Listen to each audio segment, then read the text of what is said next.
گفتگو کا موضوع ہے اردو ناول، تعریف، تاریخ اور تجزیہ۔ تعریف سے پہلے ہم سب جانتے ہیں کہ اردو ناول کا ایک پس منظر ہے اور اس پس منظر کو ہی ہمیں دیکھنا اور تلاش کرنا ہے، اور پھر اس کے بعد ہم اس کی تعریف، اس کے اجزاء ترکیبی یعنی اس کے اسٹرکچر پر آئیں گے۔ عام طور سے کہا جاتا ہے کہ اردو ناول کا آغاز 1857 کے بعد ہوا ہے۔ 1857 اردو ادب میں ایک انقلاب کا ذریعہ ہے، خاص طور سے نثر میں زبردست انقلاب آیا ہے۔ ناول سے پہلے، اردو ناول سے پہلے ہمارا افسانوی ادب بہت رچ تھا۔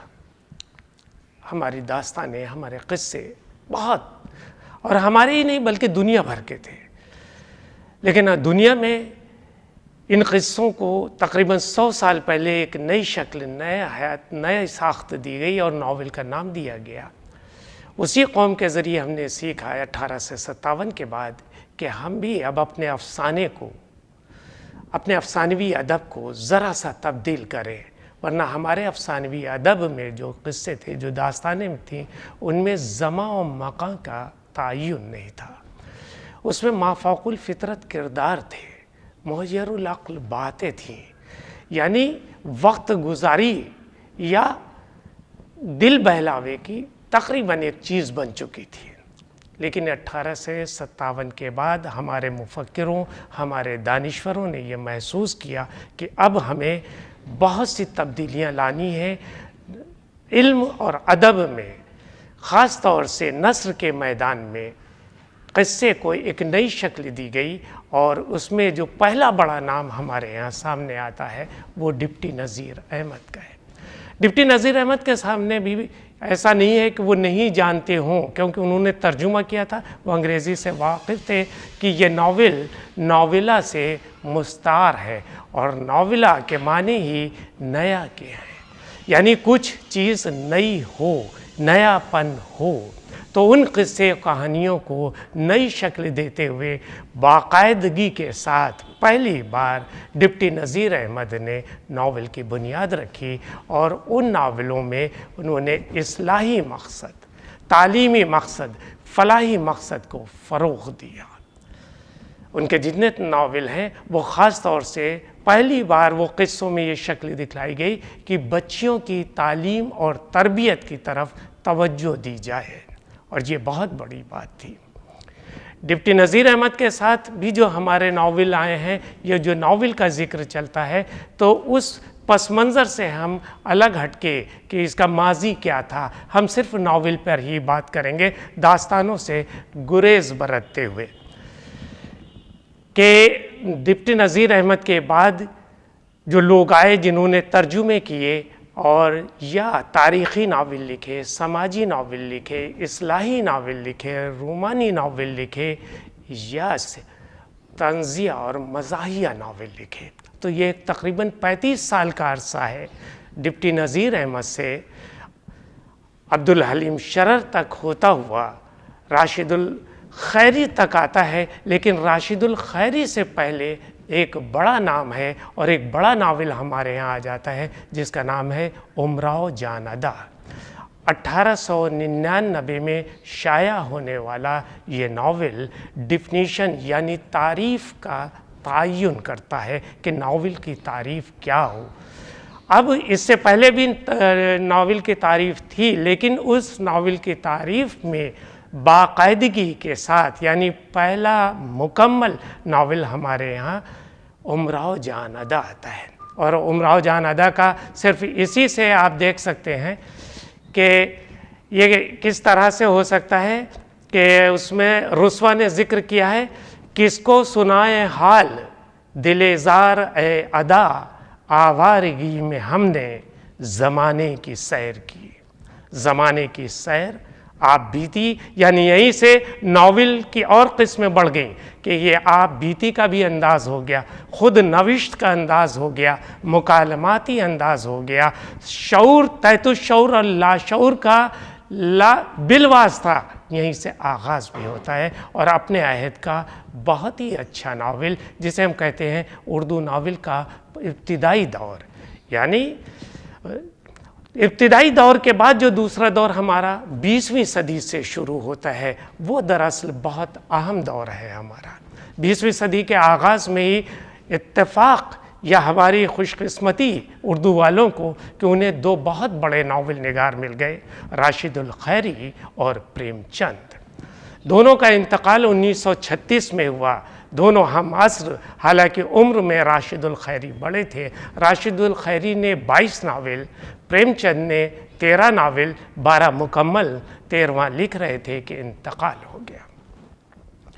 ان دونوں بڑے فنکاروں نے ہمارے ناول کو جو رینگتے ہوئے چل رہا تھا یا جو گھٹنوں کے بل چل رہا تھا، اس کو استحکام بخشا۔ راشد الخیری نے مسلم معاشرے کو خاص طور سے، شہری زندگی کو خاص طور سے اپنا موضوع بنایا۔ آمنہ کا لال، سیدہ کا لال، یہ ان کے بہترین ناول ہیں۔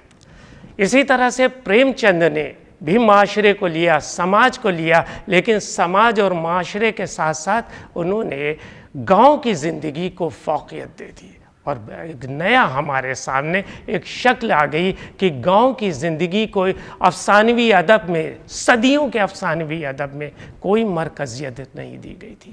ہمارے جو مرکزی کردار ہوا کرتے تھے وہ شہزادے، شہزادیاں، وزیرزادے، وزیرزادیاں، سوداگر یا عمرہ یا رؤسا ہوا کرتے تھے، لیکن پریم چند کے زمانے میں غریب کردار بنا، ہوری کردار بنا، مرکزی کردار بنا،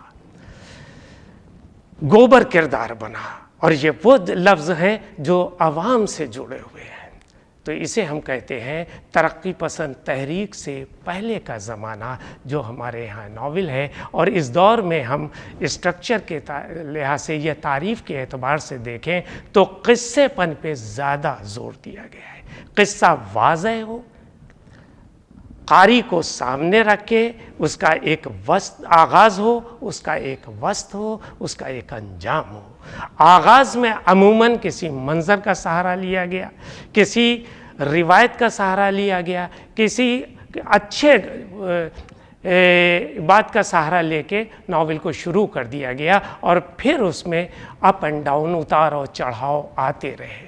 قصے میں تناؤ پیدا ہوتا رہا، اور قصہ جب اپنے عروج پر پہنچ گیا تو وہاں پر اس کے حل تلاش کر لیے گئے، اور حل تلاش کرنے کے بعد ہی اس کا زوال ناول کا شروع ہوا، یعنی آغاز، وقت اور اختتام۔ اور اس میں بھی اس دور کے ناولوں میں یہ ڈیفینیشن میں رہا ہے کہ اس کا ایک نصب العین ہو، اس کا ایک مقصد ہو۔ اردو ناول کا یہی ایک بنیادی، شروع میں ایک یہی بنیادی بات تھی جو رکھی گئی تھی کہ ہمارا مقصد کیا ہوگا۔ دوسرا دور جو بڑا اور اہم دور شروع ہو رہا ہے، یعنی ترقی پسند تحریک کا زمانہ۔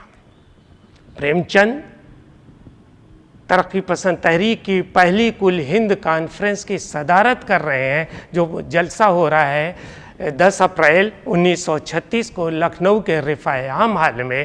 اس میں انہوں نے کہا تھا اب ہمیں حسن کا معیار بدلنا ہے، اب ہمیں ادب کو دیکھنا ہے، اب ہمیں عوام کو دیکھنا ہے، اب ہمیں سماج کو دیکھنا ہے، اب ہمیں معاشرے کو دیکھنا ہے۔ اور ترقی پسندوں نے اسی چیز کو فوقیت دی۔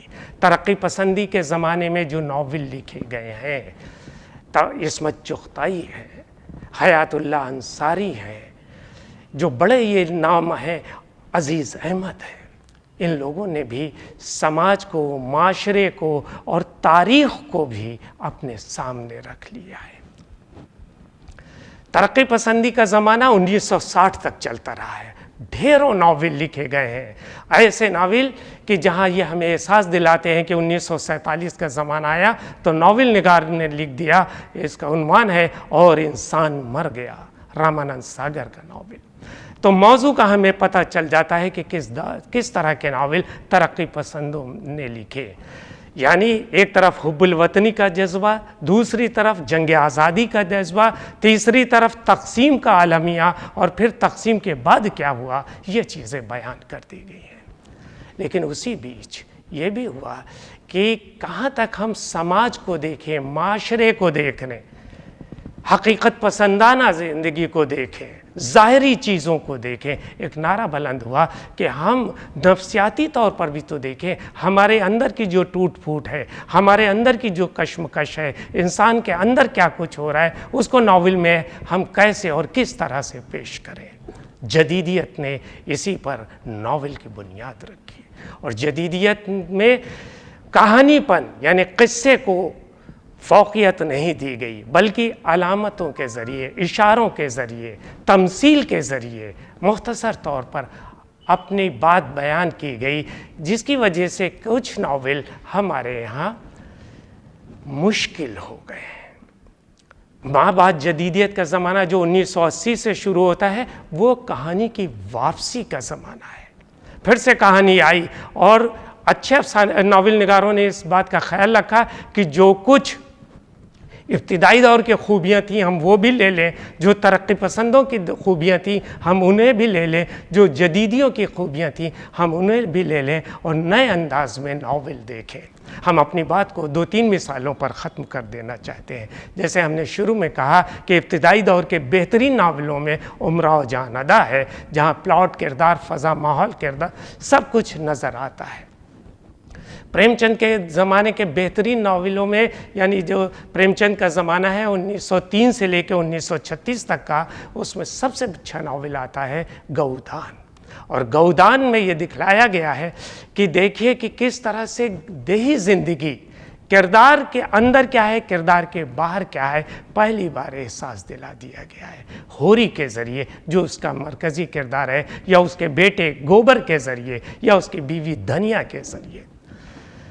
ترقی پسندوں کے زمانے میں یعنی 36 کے بعد جو 36 کے بعد جو ترقی پسندوں کا زمانہ آیا ہے, اس کی مثال صرف ہم ایک ناول سے دینا چاہتے ہیں, اور وہ عزیز احمد کا ناول. عزیز احمد خود ترقی پسند تحریک سے وابستہ رہے. پہلی کتاب ترقی پسند ادب پر انہی کی کتاب ہے, اور ان کے کئی ناول ہیں جس میں سب سے اچھا ناول ان کا ہے ایسی بلندی ایسی پستی. انہوں نے تاریخ کو, تہذیب کو اور تمدن کو ایک ساتھ لے کر بتا دیا ہے کہ اگر کوئی تہذیب عروج کی طرف چلتی ہے, کوئی تمدن آگے بڑھتا ہے, کسی تاریخ پر ہم ناز کرتے ہیں, تو اگر ہم نے اس کی پیروی صحیح سمت میں نہیں کی تو زوال یقینی ہے. تو اس ناول میں دکھلایا گیا کہ حیدرآبادی تہذیب جو بہت ہی اہم تہذیب ہے, اس کا زوال کیوں کر ہوا. اس کے اسباب ہمیں پتہ چل جاتے ہیں. نور جہاں جو اس کا مرکزی کردار ہے, نور جہاں کے اندر کہ انسانی صفات ہیں, لیکن انسان کہیں نہ کہیں مجبور ہوتا ہے. اس کی کشمکش تبھی وہ اپنے شوہر سے علیحدگی اختیار کر لیتی ہے. اس کا شوہر بھی ہے, لیکن وہ جو دکھاوے کی مصنوعی زندگی, آرٹیفیشل زندگی ایک انجینئر کی یا دولت مند کی, اور وہ جب غریب کا استحصال کرتا ہے تو استحصال کس طرف لے جاتا ہے. ایسی بلندی ایسی پستی اس کی بہترین مثال ہے. بلکہ ترقی پسندی تحریک کے لیے اگر میں یہی ایک ناول سامنے رکھنا چاہوں تو یہی ایک ناول ہوگا. جدیدیوں کے زمانے میں ایک ایسے ناول کی میں مثال دینا چاہتا ہوں جو ابتداً ترقی پسند رہا, اور جس نے جدیدیت کو اور بلکہ تجریدیت کو, ایبسٹریکٹ آرٹ کو بھی اپنے فن میں شامل کر لیا, اور اس کا بہترین ناول ہے خوشیوں کا باغ. خوشیوں کا باغ جس وقت یہ لکھا گیا ہے ناول, تو یہ کہا جاتا ہے بے حد مشکل ناول ہے. اس کا رائٹر ایک ڈاکٹر ہے جو سرجن ہے, ایک اس کا رائٹر وہ ہے جو آرٹسٹ ہے, اس کا رائٹر وہ ہے جو اسٹیج پر کام کرتا ہے, جسے ہر چیز سے ہے محبت ہے, لیکن سب سے زیادہ اپنی قدروں کو عزیز رکھتا ہے, اور جو زوال کی طرف جا رہی ہیں. تو انور سجاد جو اس کا خالق ہے, اس انور سجاد نے ان چیزوں کو یعنی تیسری دنیا کو سمیٹ کر آرٹس کا پینل بنایا, اور اس کے ذریعے خوشیوں کے باغ کو پیش کر دیا. بہت مشکل ناول, لیکن تجریدی آرٹس کے لحاظ سے, جدیدیوں کے لحاظ سے, اپنے مشکل پسندی کے لحاظ سے, اور کچھ اور اپنی خوبیاں ہیں جس کے لحاظ سے یہ ناول بے حد مقبول ہوا اور بہت ہی اہم ناول کہلاتا ہے جہاں ہمارا موڑ ہے ناول نگاری کے موڑ ہوتے ہیں۔ اس میں انہوں نے دکھلایا ہے کہ کیا دو بڑی طاقتیں، اس زمانے کی دو بڑی طاقتیں روس اور امریکہ، کیا حکمرانی صرف ان کی چلیں گی؟ تو جو ترقی پذیر ملک ہیں، جو اپنی ساخت بنانا چاہتے ہیں، جن کی عوام اپنی بقا چاہتی ہے، آزادی چاہتی ہے، ان کا کچھ نہیں ہے۔ اس پورے موضوع کو لے کر انہوں نے یہ ناول تخلیق کر دیا ہے۔ ایک اور ناول نگار کا ذکر کریں گے جو سب سے بڑا، میرے اپنے نقطہ نظر سے سب سے بڑا ناول نگار ہے، جس کا نام ہے قرۃ العین حیدر۔ قرۃ العین حیدر نہ ترقی پسندی سے وابستہ ہوئی کبھی، اور نہ کبھی جدیدیت سے، نہ بعد جدیدیت سے۔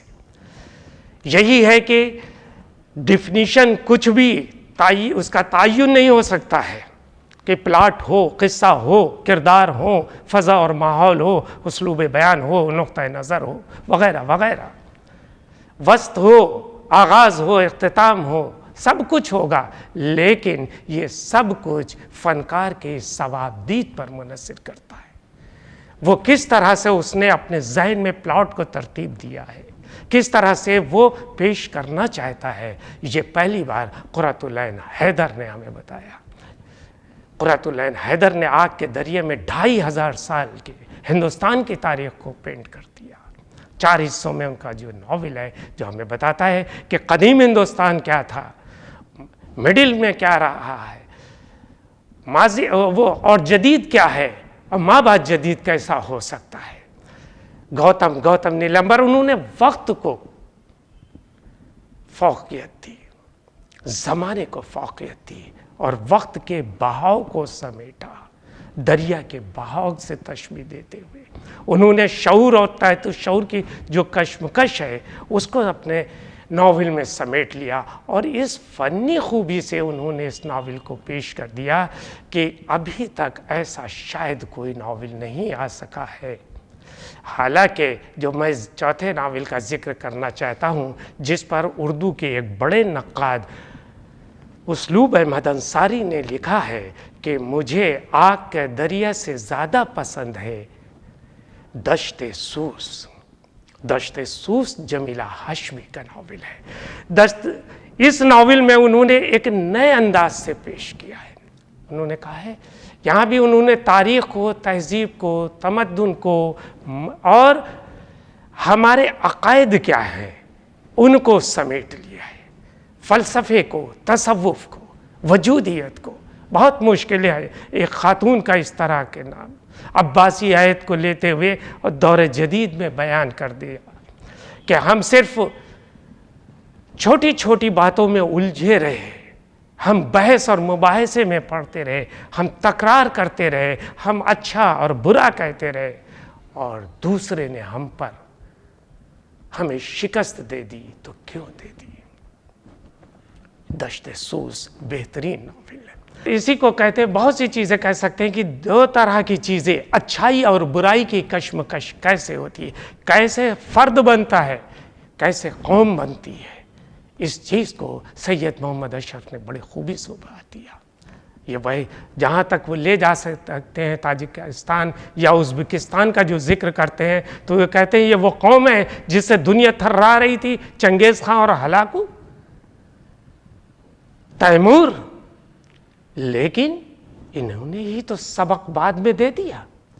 یہ مغل امپائر آئے تو انہوں نے ہمیں اردو میں گنگا جمنی تہذیب دے دی، ہمیں تاج محل دے دیا، ہمیں اردو زبان دے دی، اور انہی کا یہ ناول آخری سواریاں ہے جو یہ سبق دیتا ہے کہ آج اسی خاندان کا آخری فرد 1857 سے جہاں ہم نے بات شروع کی تھی کہ تخت سے اتارا جا رہا ہے اور جا رہا ہے رنگون قید خانے میں، اور اس کو دیکھنے کے لیے بزرگ اکٹھا ہیں، چھپ کر دیکھ رہے ہیں۔ یہ ہمارا بادشاہ تھا، اس بادشاہ کا زوال کیوں ہوا، یہ سوچنے پر ہمیں مجبور کیا۔ تو ناول ہمیں بہت کچھ دیتا ہے۔ ناول کے لیے آج بالکل ناول کی شکل الگ ہے، کئی چاند تھے سارے آسماں کو دیکھ لیے، یا اور ابھی ناول آئے ہیں، ان سب میں ہے کہ اگر یقیناً اجزائے ترکیبی میں وہ سب رہیں گے کہ اس کا قصہ ہو، اس پلاٹ ہو، اس کے کردار ہوں، اس کے ماحول ہو وغیرہ وغیرہ، اس کا وسط آغاز انجام ہو، لیکن یہ سب لازم نہیں ہے۔ یہ ناول نگار یا کوئی بھی فکشن رائٹر ان کو اپنے وسیلے سے پیش کرتا ہے، کہیں وہ ڈائریکٹ بات کرتا ہے براہ راست اور کہیں بالواسطہ طور پر کرتا ہے۔ اردو ناول نے بہت ترقی کی ہے، اور آج جو ناول لکھے جا رہے ہیں انہیں دیکھ کر یہ محسوس ہوتا ہے کہ ابھی یہ ناول بہت آگے تک جائے گا، اور جہاں سے ہم نے ناول کو مستعار لیا ہے ہم کل انہی سے مقابلہ کریں گے، اور ممکن ہے ان سے بہتر بھی ہم ناول پیش کر سکیں۔